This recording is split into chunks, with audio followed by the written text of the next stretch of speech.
Distance has been doing something you didn't expect.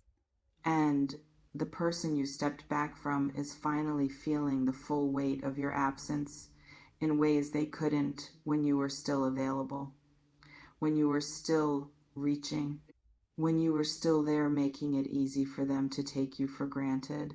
But now that you've pulled back, now that the space you used to occupy is empty, they're discovering what it actually feels like to not have access to you.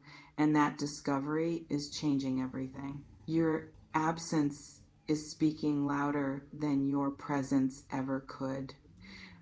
This isn't about playing games or manipulating someone through withdrawal.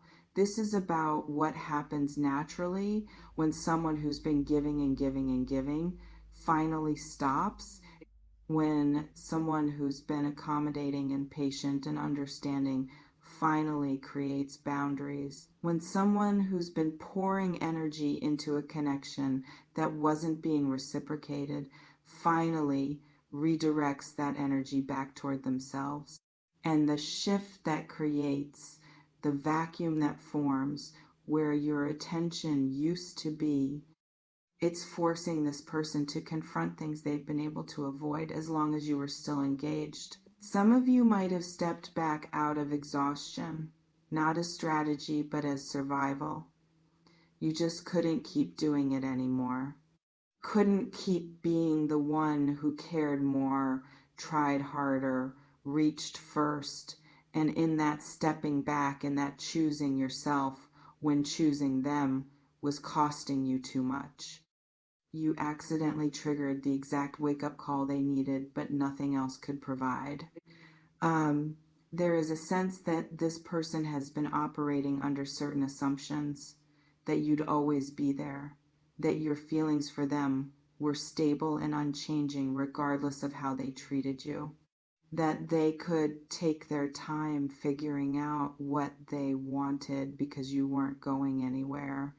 And those assumptions, while they remained unchallenged, allowed them to stay comfortable in their indecision, in their half commitment, in their taking without giving back.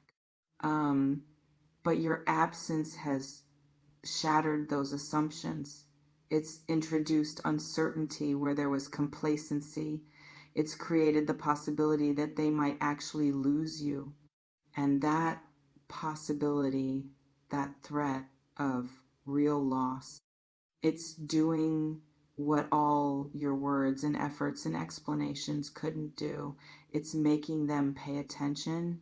It's making them feel, it's making them realize what they've been risking by not showing up for you the way you've been showing up for them. This reflection invites you to consider, how does it feel to know that your absence created more impact than your presence? And what does that tell you about this dynamic? It's possible this person is experiencing your withdrawal as rejection. And maybe part of it is, maybe you did get tired of being treated as optional. Maybe you did reach a point where their lack of effort or clarity or commitment became intolerable. Maybe you did decide that being alone felt better than being with someone who made you feel alone. And if that's true, if your stepping back was partly about protecting yourself from further disappointment is less than #0, 5# is greater than, that's valid. That's not manipulation. That's self-preservation. But what's interesting is how they're responding to that perceived rejection. Not with relief, not with indifference, not with the ease of someone who didn't actually care that much anyway, but with panic, with regret, with sudden clarity about what they're losing, with motivation to finally do the things they should have been doing all along. And watching someone scramble to keep what they were taking for granted, it reveals the truth about how much you actually mattered, how much they actually cared, even when their behavior suggested otherwise. There's something powerful about watching someone realize your value only after you've withdrawn it. On one hand, it's validating. It confirms that you weren't crazy for believing the connection mattered, that your feelings weren't one-sided, that what you sensed beneath their avoidance or ambivalence or distance was real. They did care. They do want you. They just didn't know how much until the option of having you was no longer guaranteed. It can seem as if your absence has become a mirror, forcing them to see what they've been too distracted or defended or comfortable to see when you were still present.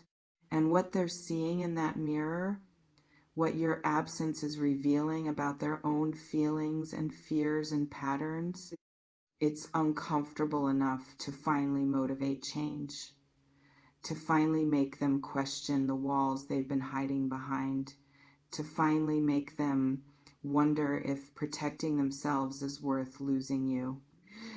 Some of you might be noticing shifts in how this person is showing up. More texts, more calls, more attempts to engage you, more visibility in your spaces, more questions about what you're doing and who you're with, more intensity in their energy when they do interact with you.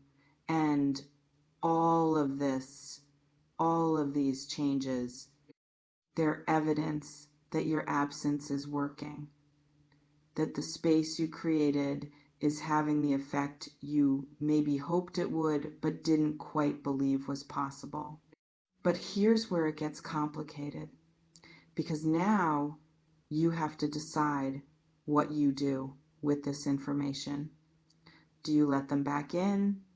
Do you maintain your boundaries? Do you require proof that the change is real and sustainable before you soften? Do you trust that their panic about losing you will translate into actual transformation? Or do you recognize this as a pattern where they only show up when you pull back and will likely retreat again once you re-engage? This reflection invites you to consider if someone only values you when they think they're losing you. Is that the foundation you want to build on? There's also the possibility that your absence has given you perspective you didn't have when you were immersed in the dynamic, that the space between you has allowed you to see things more clearly, to recognize patterns you were too close to see before, to understand ways this connection wasn't actually serving you, even though you wanted it to realize that maybe what you miss isn't them specifically, but the idea of them, the potential you saw in them, the relationship you imagined rather than the one you actually had. And if that's what your absence has revealed, if stepping back has shown you that maybe this person isn't actually what you want or need, then their sudden increased interest might feel more like confirmation that you made the right choice than temptation to reverse it. Because healthy love doesn't require you to disappear for someone to recognize your worth. Healthy love shows up consistently. It doesn't need the threat of loss to motivate basic respect and effort. It may feel as though you're being tested right now, like the universe is asking, okay, you set this boundary, you created this distance, you chose yourself. Are you going to maintain it when it gets uncomfortable, when they start paying attention, when they start giving you crumbs of what you wanted all along? Or are you going to fold the moment they show the tiniest bit of interest because you're so starved for their validation? And that's a real question, because it's one thing to set boundaries when someone is actively disappointing you, when the pain of staying engaged exceeds the pain of pulling back. But it's another thing entirely to maintain those boundaries when the person starts changing, when they start showing up, when they start offering you glimpses of what you've been wanting. That's when your resolve gets tested. That's when you find out if your absence was a manipulation tactic to get them to behave differently or a genuine reclamation of your energy and self-respect. Some of you might be feeling vindicated, like finally they're seeing what they've been missing. Finally, they're realizing I'm not going to wait forever. Finally, they're understanding that I have options and I don't need to settle for breadcrumbs.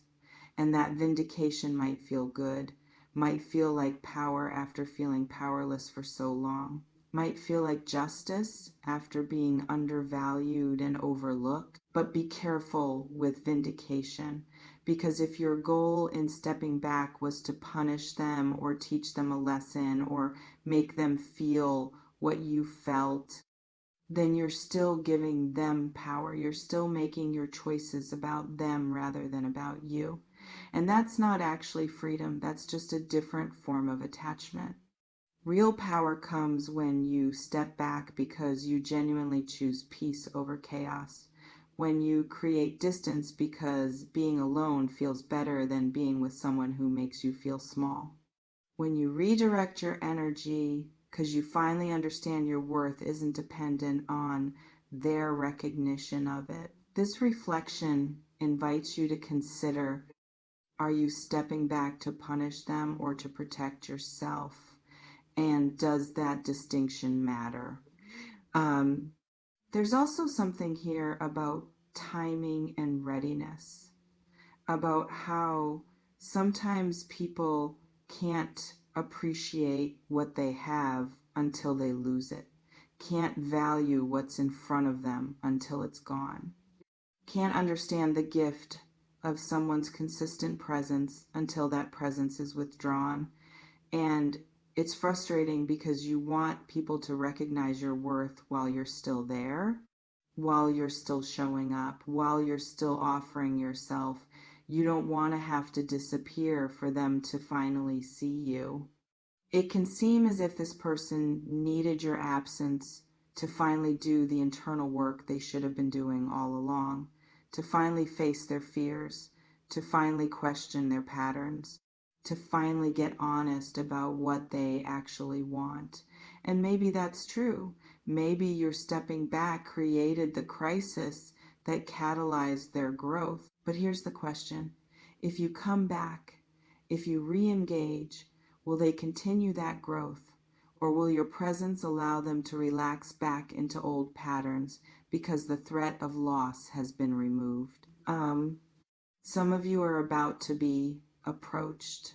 This person is going to reach out with new energy, new clarity, new willingness to be vulnerable or direct or committed in ways they haven't been.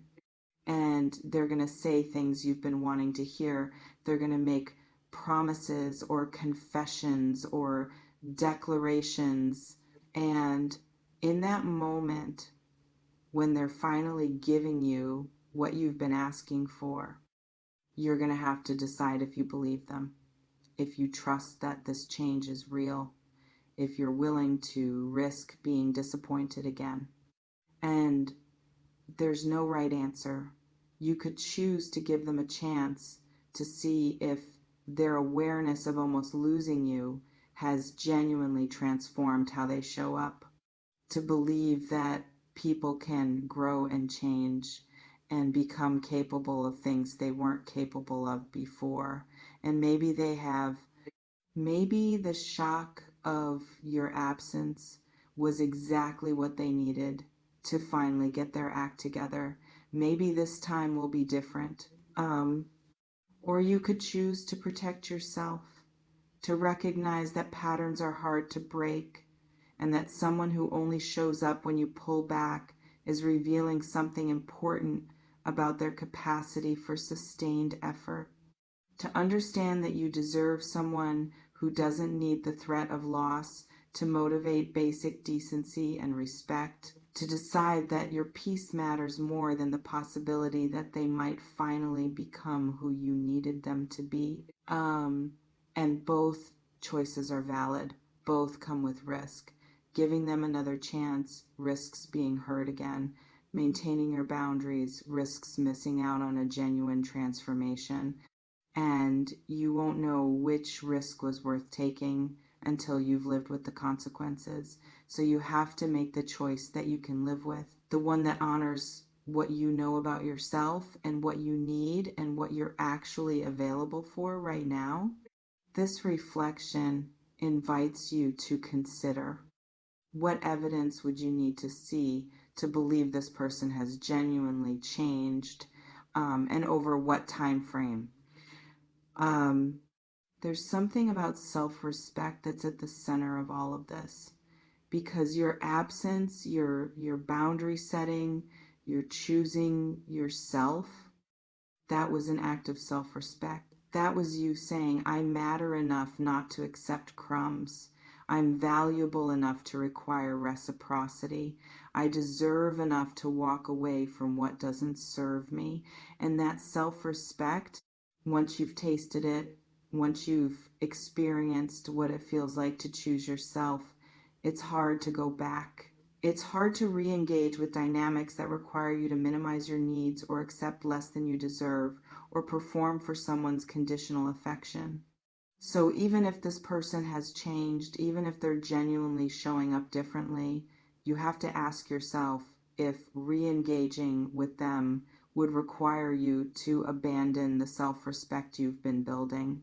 Would it mean going back to patterns that diminished you? Would it mean forgetting the lessons your absence taught you about your own worth? Would it mean prioritizing their transformation over your own peace? It may feel as though your absence has created a crossroads. One path leads back toward this person, toward seeing if the changes they're demonstrating are sustainable, toward giving the connection another chance now that they seem to understand what's at stake. The other path leads forward without them, toward continuing to build the life you've been creating in their absence, toward maintaining the boundaries that have brought you clarity and peace, toward staying available for connections that don't require your disappearance to recognize your value. And you're the only one who can decide which path is right, which path honors you, which path serves your highest good rather than just your loneliest moments or your hope that maybe this time will be different. Because both paths have merit, both paths require courage, both paths will teach you something about yourself and what you're capable of and what you're willing to accept. Some of you might find that your absence worked too well, that this person is now so attentive, so present, so eager to prove themselves that it feels overwhelming, that the intensity of their pursuit is creating pressure you're not comfortable with, that you've gone from being the one who cared more to being the one who's less sure.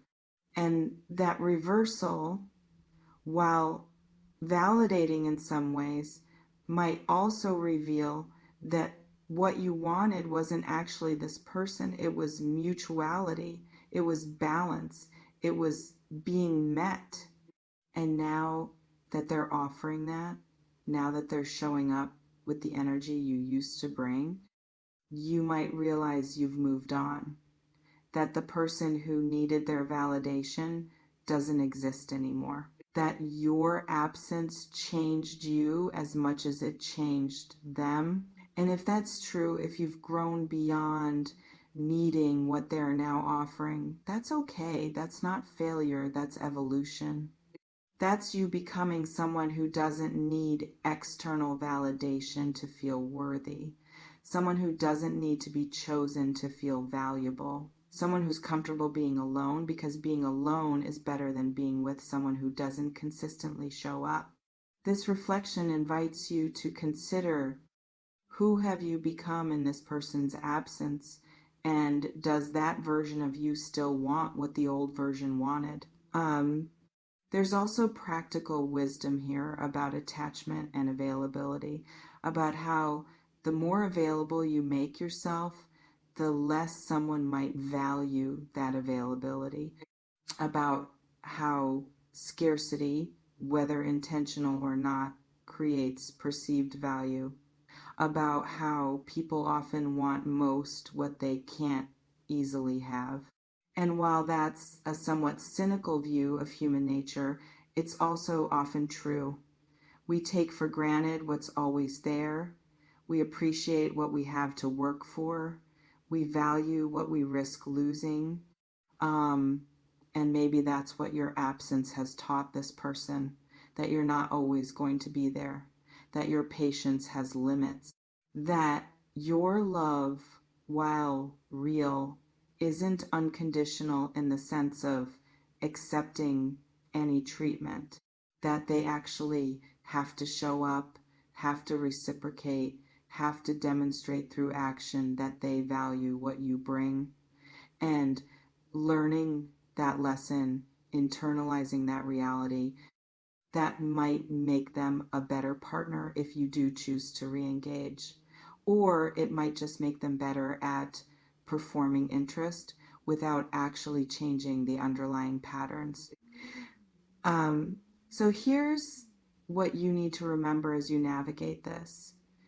Your absence worked because you matter, because you bring something valuable that's noticeable when it's gone, because this person's life is genuinely different, genuinely less, genuinely lacking without your presence in it.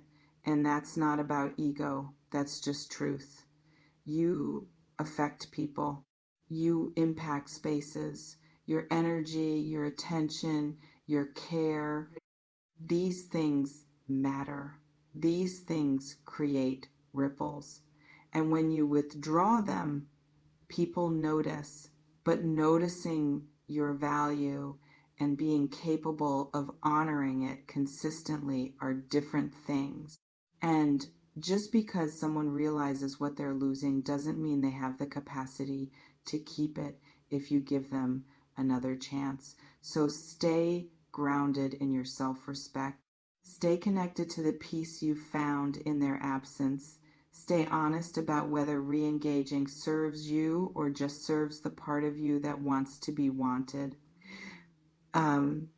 And whatever you decide, whether you open the door when they knock or keep it closed, whether you give them space to prove the change is real or maintain the boundary you've created, make that choice from your most empowered self, from the version of you that knows your worth, from the place that understands you don't need anyone to complete you or validate you or make your life meaningful, from the wisdom that real love doesn't require your absence to recognize your presence. You've already shocked them by stepping back.